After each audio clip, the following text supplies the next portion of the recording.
Hi everyone. We are back doing a little workshopping on some of the poses that we don't really get to unpack in class. Today I'm looking at Chaturanga. This is something that we do throughout our Vinyasa flow practices, and we do this repetitively, and so it's important to have the correct alignment when we're doing our Chaturangas. Chaturangas, when they're out of alignment, can compromise your shoulders and your elbows. If you already have injuries in these places, it's good to not practice Chaturanga and come from knees to belly rather than practicing the Chaturanga.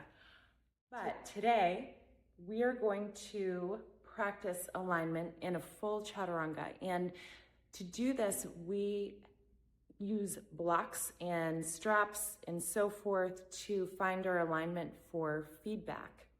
So to show you, I have a couple blocks here. And then I also have my yoga strap, and I've put a loop in the yoga strap so that it's the width of my shoulders. And I'll show you first what we do with the yoga blocks, where when we're setting up, we take our blocks and we bring them to the top of the mat so that we are shoulders distance apart. And then I'm going to come into my down dog, and I'm going to come forward, and I'm going to come down only so that my shoulders just start to touch the blocks.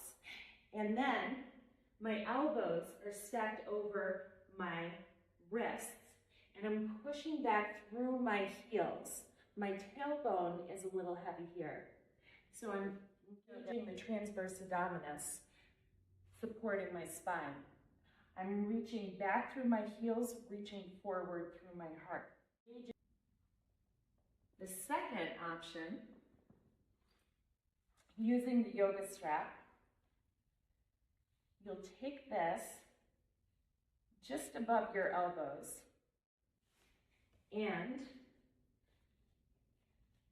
it's a little awkward in your down dog. So practicing coming forward where the strap catches you before you go too low. And this feedback with the strap is going to be able to tell you when your elbows are splaying out, which is a point in which you compromise your shoulders. So practice those two things if you're trying to find your alignment in Chaturanga. And as I said, I would suggest coming from knees to belly rather than doing Chaturanga. If you find your elbows splaying out, when you're practicing knees to belly, you also want to keep your elbows pinned into your side bodies, and eventually maybe work up to Chaturanga, maybe not at all, it's not necessary. But if you are practicing Chaturanga, making sure that you're in good alignment so that you're able to sustain your practice. Thank you very much. We will see you in class.